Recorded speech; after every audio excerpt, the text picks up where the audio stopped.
आप सभी को जय श्री राम। तो आप सब तो देख ही रहे होंगे कि मुर्शिदाबाद में वायलेंस है वो थमने का नाम नहीं ले रहा है। वहाँ आर्मी लगा दिए गए, आर्मी डिप्लॉय कर दिया गया है, डिस्टर्बेंस चल ही रहा है। जो पॉलिटिकल पार्टीज है वो अपना काम कर रहे हैं, जो कोर्ट्स है वो अपना काम कर रहे हैं। कलकत्ता हाई कोर्ट ने भी अपना प्रेजेंस जता दिया एक ऑर्डर देके। और जो अपोजिशन लीडर है वो लोग वहाँ पे अपना काम कर रहे हैं। अभी इस वीडियो में मैं आप लोगों के सामने ये शेयर करने आया हूँ कि एक्चुअल क्या रीजन है, एक्चुअल क्या जो इन लोग अपने पॉलिटिक्स के नाम पे ये लोग जो है जो जनता के सामने और बाकी पूरे देश के सामने दिखा रहे हैं। और एक्चुअल में जो है जो वायलेंस जो हो रहा है मुर्शिदाबाद में और बाकी बंगाल में जो वायलेंस हो रहा है, मुर्शिदाबाद, मालदा, साउथ 24 परगना और बाकी सब जगह, हुगली, ये सब जगह में जो डिस्टर्बेंस चल रहा है वक्फ के नाम पे, एक्चुअल में वो वक्फ ही है या वक्फ के अलावा कुछ और है? ये जो है मैं आप लोगों को एक्चुअल कारण बताने आया हूँ। तो कृपया ध्यान से देखें, क्योंकि बहुत पूरी देश की जनता को एक बहुत मतलब बहुत ही खतरनाक तरीके से गुमराह किया जा रहा है। और चूंकि आप सबको पता है कि अगले साल बंगाल में चुनाव है, तो चुनाव के नाम से भी इसमें बहुत बड़ा गेम खेला जा रहा है। तो कृपया इस वीडियो को अंत अंत तक देखें कि एक्चुअल कारण क्या है, इसमें एक्चुअल क्या वजह है कि ये सब जो हो रहा है।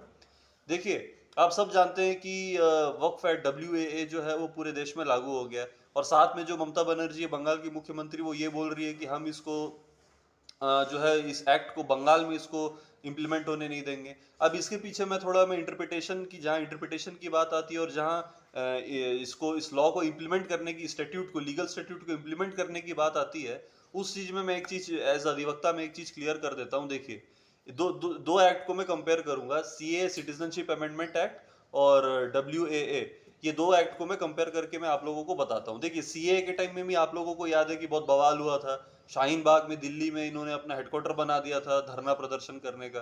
अभी एक चीज तो क्लियर हो गई है कि WAA का जो लफड़ा है, इस चीज को लेके इनका जो सेंटर होगा, धरना प्रदर्शन का जो अड्डा होगा, वो होगा बंगाल। एक चीज तो क्लियर हो गया। अब देखिए, CA के समय में जो धरना प्रदर्शन हुआ, CA जो हुआ, अब देखिए वैसे तो उस समय भी बोलते थे और गुमराह करते थे कि मुसलमानों को कि CA के तहत आपकी नागरिकता छीन ली जाएगी। अभी वक्फ अमेंडमेंट एक्ट में भी वो यही बोल रहे हैं कि आपके घर, प्रॉपर्टी, मस्जिद, मजार सब ले लिए जाएंगे। अब आप गुमराह करने का इनका पूरा तरीका देखिए। अभी देखिए, CA जो एक्ट है वो एक्ट ऐसा है कि इसमें जो केंद्र राज्य सरकार है, देखिए केंद्र सरकार ने उसको ला दिया, पास करवा दिया, प्रेसिडेंट ने एक्ट पे साइन कर दिया, बिल पे साइन कर दिया, वो CAB से CAA हो गया, एक्ट बन गया वो, ठीक है।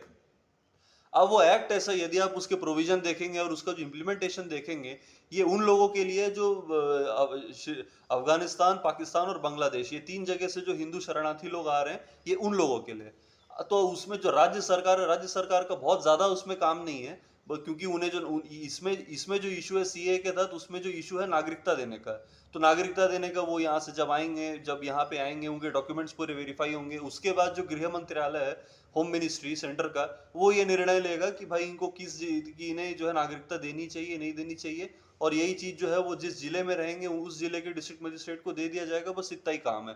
तो राज्य सरकार का इसमें बहुत ज्यादा मुख्य कोई भूमिका नहीं है। लेकिन जो वक्फ एक्ट है, अब जैसे ममता बनर्जी बोल रही है कि वो अपने बंगाल में उसको इम्प्लीमेंट होने नहीं देगी, तो इस चीज के पीछे एक चीज मैं क्लियर कर देता हूँ कि काफी हद तक, up to very much extent, यदि वो चाहे तो उसको वो इम्प्लीमेंट होने से रोक सकती है। क्यों? क्योंकि एक दिन आप सबको मैंने वक्फ एक्ट जो है वो बताया था, उसके मैंने पूरे जो क्लॉजेस हैं, उसके जो पूरे प्रोविजन से मैंने डिस्कस किए थे, पूरा कंपोजिशन जो है वो मैंने डिस्कस किया था। अब आपने एक चीज देखा होगा कि डिस्ट्रिक्ट मजिस्ट्रेट के कंधे पे बहुत बड़ी जिम्मेदारी, बहुत महत्वपूर्ण जिम्मेदारी जो है उसके डिस्ट्रिक्ट मजिस्ट्रेट के कंधे पे दे दी गई है, ठीक है। जिला दंडाधिकारी के कंधे पे बहुत जिम्मेदारी दे दी गई है इस वक्फ एक्ट की वजह से। पहले एक सर्वे कमिश्नर होता था, लेकिन अब जो है वो सर्वे कमिश्नर का काम जो है वो DM ही करेगा, कलेक्टर ही करेगा। और वो जो रेवेन्यू का, क्योंकि वो रेवेन्यू हेड होता है, जिले का रेवेन्यू हेड जो है कलेक्टर होता है, तो उसको ये पूरा हिसाब किताब, पेपर वेरीफाई करने के बाद उसको ये पूरा हिसाब किताब जो है स्टेट गवर्नमेंट को देना पड़ेगा।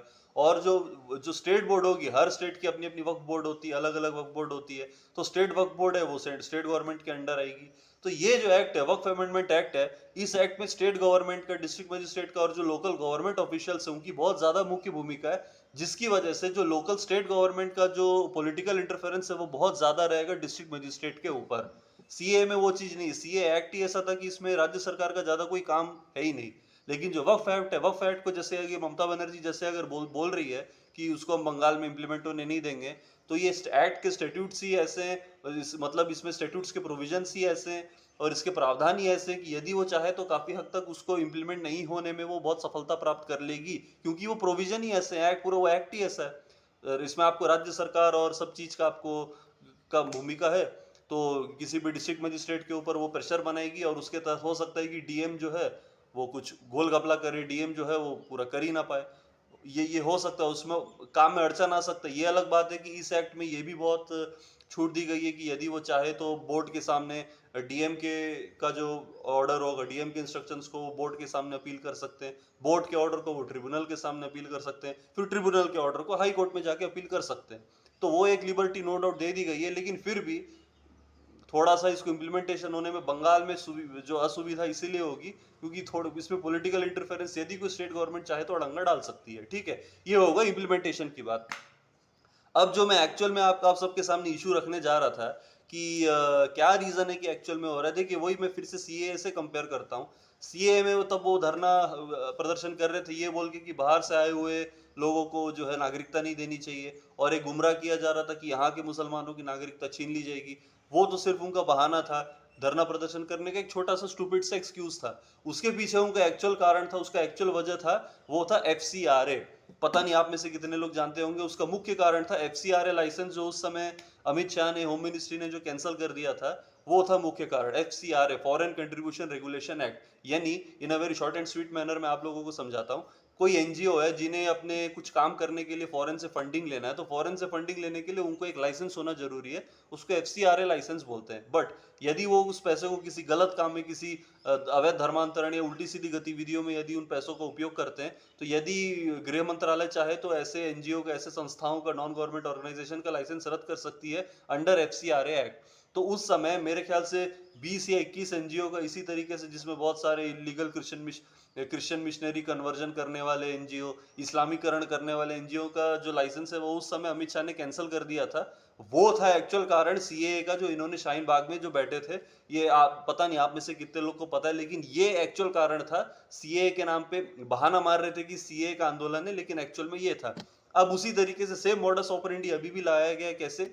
वक्फ अमेंडमेंट एक्ट है। You people will be surprise to know, आप लोगों को जान के बहुत हैरानी होगा कि ये बोल रहे हैं कि वक्फ का करके, वक्फ का तो है ही, मैं डिनाई नहीं कर रहा हूँ कि ये वक्फ का धरना प्रदर्शन नहीं। वक्फ के नाम पे जो लोग प्रॉपर्टी, घर जला रहे हैं, दुकान जला रहे हैं, हिंदुओं को मार के भगा रहे हैं, हिंदुओं की दुकान जला रहे हैं, 3 लोगों को, बाप बेटे को मार दिया गया। और ये भी खबर आ रही है कि वहाँ मिलिट्री लगा दिया गया। ये भी खबर आ रही है कि बहुत से हिंदू लोग जो है मुर्शिदाबाद जिले से पलायन कर रहे हैं। ये सब जो खबर सुनने में आ रहा है, और ये कह रही है सब वो वक्फ के नाम पे कर रहे हैं, वक्फ के प्रोटेस्ट के नाम पे कर रहे हैं, ये सब जो कर रहे हैं ये सच है।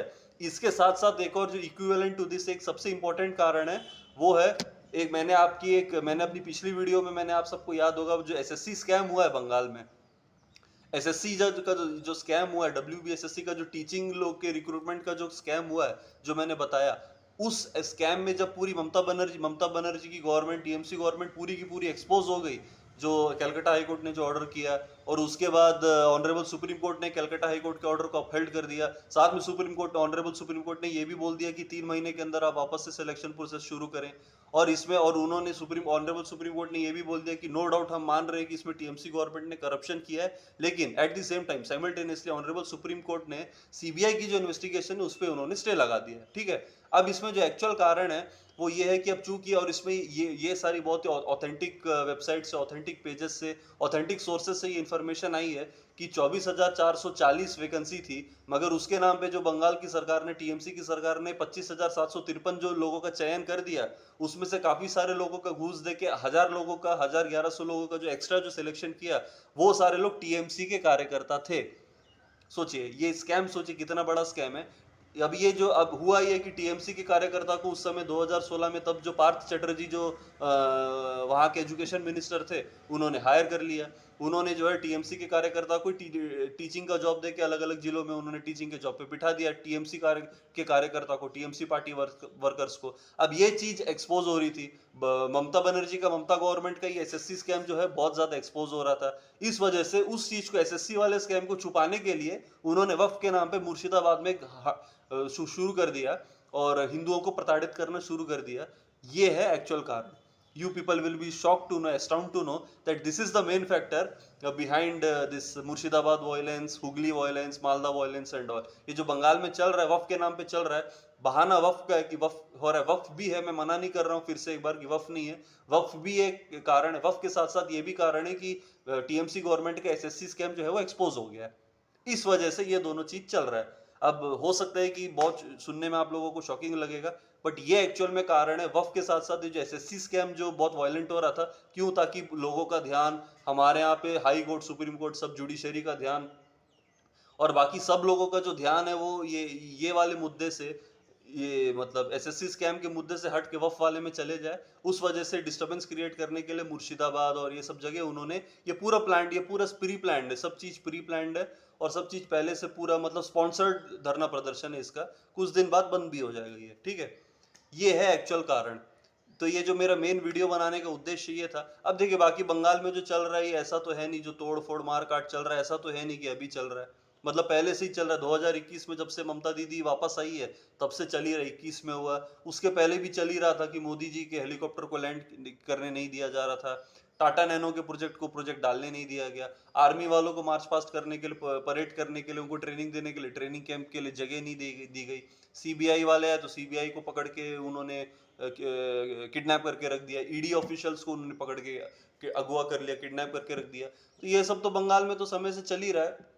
और एक चीज तो अब तो सेंट्रल गवर्नमेंट को पता चल गई होगी कि यदि उन्हें अगले साल इन वेरी स्मूथ वे चुनाव कराना है या कुछ भी कराना है या अपनी कोई भी एक्ट अमेंड करानी है, तो पूरे बंगाल में मिलिट्री डिप्लॉय करने के सिवाय कोई चारा नहीं है।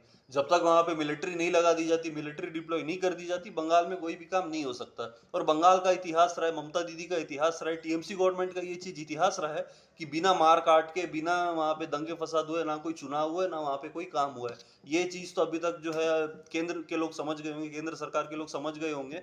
तो अभी जो भी वहां पे अब क्या कारण है कि अभी तक जो है बंगाल पे कुछ एक्शन अभी तक नहीं हुआ है या एक्शन लिया जाएगा, हो सकता है इसके पीछे भी कोई प्लान हो, हम नहीं जानते। ये राजनीति का इशू है, लेट्स नॉट पॉलिटिसाइज दिस। मतलब मतलब इसमें राजनीति का एक अलग ही वो चल रहा है, जो पॉलिटिक्स है वो तो खैर पॉलिटिक्स है। लेकिन इसके अलावा जो मेन कारण है वो जो मैंने आपको बताया कि वास्तव में बंगाल में चल क्या रहा है, जो वफ के नाम पे जो चल रहा है, वफ तो है ही, बट वफ के नाम पे जो एक्चुअल जो उनकी खुंदक है वो ये है गवर्नमेंट की कि उनका जो एसएससी स्कैम जो है, जो टीचिंग में जो उन्होंने टीचर्स के रिक्रूटमेंट के लिए जो उन्होंने स्कैम है, वो स्कैम एक्सपोज हो गया। तो अब अपने स्कैम को एक्सपोज को छुपाने के लिए उन्होंने वफ को लेके जो हड़ताल मार काटे वो शुरू कर दिया, ताकि जो स्कैम वाला जो एक्सपोज है वो दब जाए और अगले साल जो इलेक्शन है जनता के सामने एक्सपोज हो जाएंगे तो वो वोट नहीं मिलेगा।